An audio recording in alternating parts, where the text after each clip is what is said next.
Opening ceremony से पहले ये खाना बहुत अच्छा रहेगा। सारा का सारा खानदान एक साथ होगा और इस तरह मैं अपनी खामियों को भी पहचान सकूंगा। ये खाना मेरे लिए एक रिहर्सल भी है और एक जश्न भी। बेटा तुमने बहुत अच्छा सोचा है, लेकिन तुम्हें आज का दिन ही मिला था। क्यों अम्मी, आज में क्या बुराई है? बेटा तुम्हारे बाबा पिछले 2 दिनों से कुछ थके हुए हैं।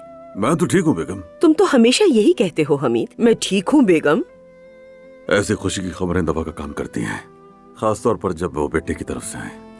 शाबाश मेरे बिजनेसमैन बेटे, हैं? आखिरकार रेस्टोरेंट खोल ही लिया है। लगता है तुम ये काम कर ही लोगे। पहले मुझे शक था लेकिन अब नहीं है। हाँ, खालदा और मेहमद को भी तिलक दे देना, बुरा न लगे उन्हें। दादी का तो मैं जिक्र ही नहीं कर रहा, उन्हें भूलना मत। अरे मैं सबको फोन करूंगा, जितने लोग होंगे उतना ही अच्छा लगेगा। अरे नहीं, बस याद रखना मंगनी जैसा हुजूम ना हो, बस मेरा तो सर चकरा गया था। नहीं नहीं बाबा, इतने लोग नहीं होंगे, हमारी टीम होगी बस।